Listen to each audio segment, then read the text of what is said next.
So hello guys, कैसे हैं आप सब। होप सो आप सब बहुत अच्छे होंगे। तो this is CA Vinay and I recently cleared my both groups for CA final very first attempt in November 22। ठीक है, तो आज हम यहाँ पे क्यों मिल रहे हैं। तो आज का मिलने का सिर्फ एक ही रीजन है। आज हम उस सब्जेक्ट के बारे में बात करने जा रहे हैं जो कि आपको तंग तो नहीं करता, बट हाँ थोड़ा सा परेशान जरूर करता है। ठीक है, वो सब्जेक्ट का नाम है सीए फाइनल का law, corporate and economic loss. ठीक है, कॉर्पोरेट एंड अदर लॉस।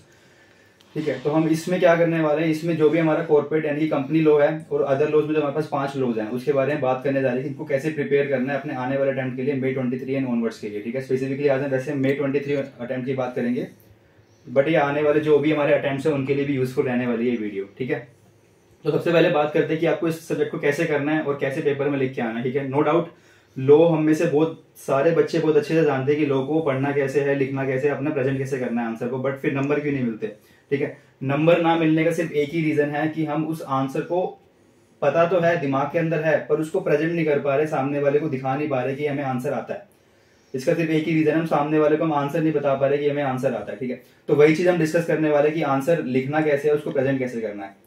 सबसे पहली बात, आंसर को स्टार्ट कैसे करते हैं। आंसर को हम 3 पार्ट में तोड़ने वाले हैं। 3 पार्ट में कैसे तोड़ेंगे, सबसे पहले हम लिखेंगे कि लो क्या है, लो क्या कहना चाहता है वो। उसके बाद फैक्ट क्या है, फैक्ट यानी कि क्वेश्चन क्या मांग रहा है हमसे वो। एंड लास्ट में हमें लिखना है कंक्लूजन, यानी कि जो हमारा लो हमने लिखा प्रोविजन और जो हमने क्या लिखा, हमने जो लिखा फैक्ट, उन दोनों क्या करेंगे आपस में क्या करेंगे, मिला के आखिरी में कंक्लूजन दे देंगे कि आंसर जो उन्होंने मांगा था वो ठीक है या फिर नहीं है, यस या फिर नो में आंसर कर देंगे उसको।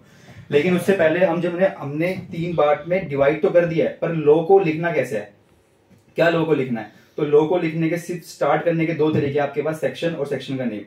सेक्शन आपको सारे के सारे याद करने हैं और सेक्शन नेम आपको उसके साथ सारे के सारे याद करने पड़ेंगे, तभी आपका एक जो आंसर है वो पहले वाला पार्ट जो लो लिखने का वो आपको ठीक माना जाएगा। फॉर एग्जाम्पल हम स्टार्ट करते हैं एज पर सेक्शन नंबर दिस, फिर सेक्शन का name, this section says this. ठीक है, 3-4 लाइनें उसके बारे में लिख देते हैं कि सेक्शन ये चीज कहता है। बट ये सेक्शन हम याद कैसे करें, सेक्शन हम नाम कैसे याद करें। तो मैं आपको अपनी ट्रिक बताता हूँ जो कि मैं ट्रिक फॉलो करता था कहाँ पे, अपने अटेम्प्ट के लिए नवंबर 22 के लिए। तो मैंने क्या करा था, मैंने वॉल चार्ट्स प्रिपेयर करे थे। मेरे पास अभी भी 8 के 8 वॉल चार्ट्स प्रिपेयर है, जिसपे क्या था कि मैंने 8 वॉल चार्ट्स लगाए थे।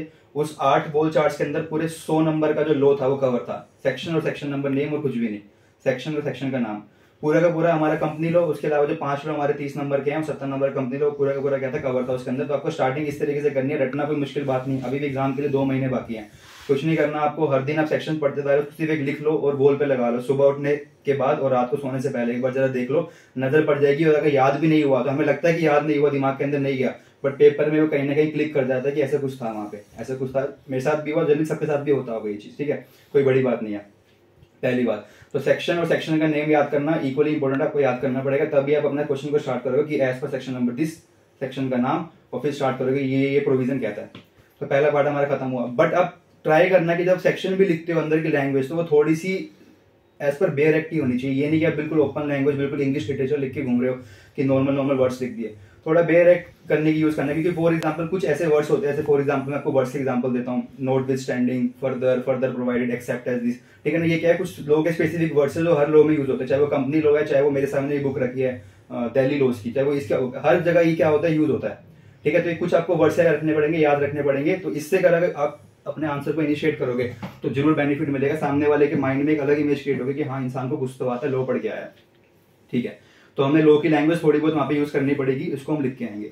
अब बात रहती है अगले फैक्ट की। फैक्ट का मतलब कि क्वेश्चन हमसे क्या मांगना चाह रहा है। क्वेश्चन को पढ़ा कि क्वेश्चन ये कह रहा है, पता लगे कि प्रोविजन ये है, हमने लिख दिया। अब आते फैक्ट, फैक्ट क्या मांग रहा है हमसे, क्वेश्चन ये मांग रहा है, हमें पता लगे। ठीक है, उसको प्रेजेंट करना है कि ये क्वेश्चन की रिक्वायरमेंट है और अकॉर्डिंग टू दिस लो ये कहता है कि ये आंसर होना चाहिए। ठीक है, मतलब क्या करना है, मिक्सचर करना है। यहाँ पे आप अपनी लैंग्वेज यूज कर सकते हो, यहाँ पे लो की लैंग्वेज यूज करने की ज्यादा कोई नीड नहीं है। हाँ थोड़े बहुत स्पेसिफिकली आप वर्ड यूज करोगे, पर लो की लैंग्वेज आप यहाँ पे भी यूज कर सकते हो, पर थोड़े बहुत अब इंग्लिश के वर्ड अपने लिटरेचर वाले भी यूज कर लेना, कोई इश्यू नहीं है। यहाँ पे फैक्ट आपको बहुत प्यार से समझाना है, ज्यादा बड़ा फैक्ट नहीं होना चाहिए, 4 से 5 लाइनें फैक्ट कंप्लीट हो जाएगा। 2 लाइनें कंपेयर करने के लिए लो की और 3-4 लाइनें अपने आंसर की, काम हो गया, फैक्ट लिख दिया।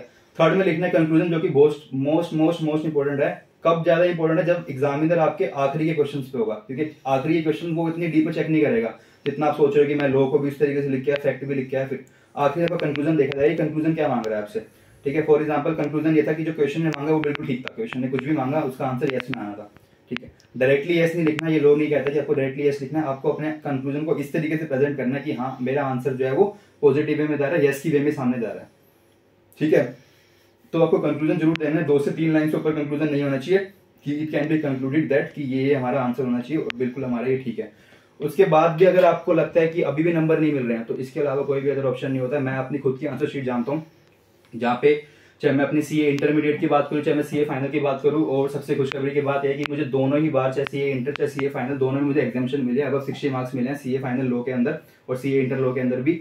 उसका सिर्फ रीजन यही रहा है। एक बात मैं और क्लियर करता हूँ यहाँ पे, इवन दो मेरा जो सीए इंटरमीडिएट का पेपर आया था वो मुझे ऐसा एक्सपेक्टेड था कि अब 90 भी स्कोर किया जा सकता है कि लो में, मुझे ऐसा एक्सपेक्टेड था कि हाँ अब 90 भी आता है। आज तो शायद इंडिया में किसी के भी नहीं आए होंगे इतने हाईएस्ट, या फिर आए भी होंगे तो 90 91 वाले 2 वाले जरूर होंगे।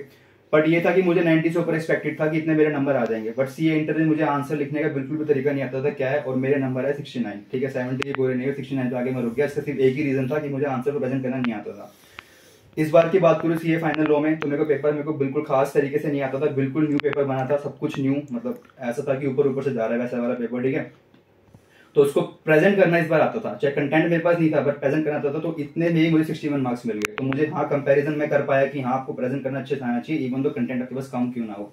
ठीक है, तो आपको इसी तरीके से अपने सीए फाइनल लो की तैयारी करनी है, और पढ़ने में कुछ भी हार्ड नहीं है। अगर ऑडिट कर सकते हो तो फिर लो कुछ भी नहीं है उसके आगे। ठीक है, पढ़ना सब कुछ है, आपको कंपनी लो भी पूरा कवर करना है। ऐसे हम एक चैप्टर की बात करते हैं, फॉर एग्जांपल वाइंडिंग अप। ठीक है, तो हम क्या करते हैं, वाइंडिंग अप को छोड़ के चले जाते हैं। क्यों?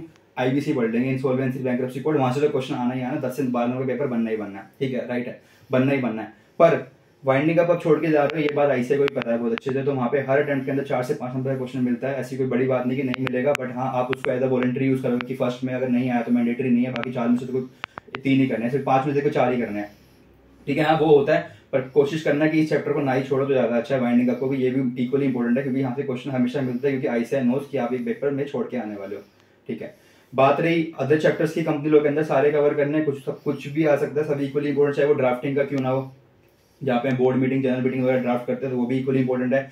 सेम भी आपके जो अदर लोग 30 मार्क्स के, तो उसमें आप थोड़ा सा हाँ ऊपर नीचे कर सकते हो कि हाँ मैं ये छोड़ दूँ वो छोड़ दूँ, but 2 act, IBC insolvency bankruptcy code, और दूसरा आपका PMLA, prevention of money laundering act. ठीक है, ये दोनों इक्वली इंपॉर्टेंट है। कम से कम आपको 20 से 22 नंबर या 20 नंबर मिनिमम, ये आपको 2 ही लोग देने वाले हैं। ठीक है, इतना इंपॉर्टेंट है, तो इन लोगों को कभी छोड़ने की सोचना मत। इसके बाद आप बाकी लो पे रह जाना, आर्बिट्रेशन वाला है आपका, या फिर आपका एफसीआर है, या फिर फेमा वगैरह, तो इसमें आप थोड़ी सी कंजूसी कर सकते हो कि मैं ये टॉपिक छोड़ दूं वो टॉपिक छोड़ दूं, बट ये तो गलती से ही मत छोड़ना। ठीक है, लिखने का तरीका बिल्कुल वही रहेगा। और 2 महीने अगर अभी भी आपने लो नहीं छुई है, कोई बड़ी बात नहीं, आप लो आज से स्टार्ट कर दो। और लो और ऑडिट में हमेशा कहता हूँ, इस सब्जेक्ट आपको हर दिन पढ़ने है, और उसी रिदम से पढ़ने, जितना आप आज पढ़ रहे हो उतना ही कल पढ़ना है। ऐसे नहीं कि 15 दिन कर लिया फिर 15 दिन बाद खाऊंगा, तो फिर ये सुबह सुबह सारा दिमाग पे चला जाएगा। ठीक है, तो रिदम के साथ पकड़ने हैं, चाहे घंटा दो, दिन में 2 घंटे दो, पर दो इसको। ठीक है, हो जाएगा। और ऐसे बच्चे भी होंगे जिन्होंने लो एक बार पढ़ लिया होगा लेकिन आज के डेट पे कुछ याद नहीं होगा, तो कोई बड़ी बात नहीं। 2 महीने इक्वली इंपॉर्टेंट, चाहे फर्स्ट ग्रुप के लिए प्रिपेयर हो रहे हो, चाहे बोथ ग्रुप्स के लिए जा रहे हो, पर इसको हर दिन आपको इक्वली टाइम देना है, 1-2 घंटे। ठीक है, इसके अलावा इतना ही कहना चाहूंगा कि पेपर आसानी आएगा जैसे हमेशा आता है। हाँ कुछ नए क्वेश्चन हो सकते हैं, जो कि नए क्वेश्चन आपको हर टाइम में मिलेंगे, तो कोई बड़ी बात नहीं। अगर आपके लिए नए हैं तो बाकी सबके लिए भी नए हैं। ठीक है, तो कोई दिक्कत वाली बात नहीं है। होप सो आपको ये वीडियो बहुत पसंद आई होगी। मिलते हैं अपनी नेक्स्ट वीडियो में कुछ नई गाइडलाइन के साथ। Thank you so much guys, bye bye, take care.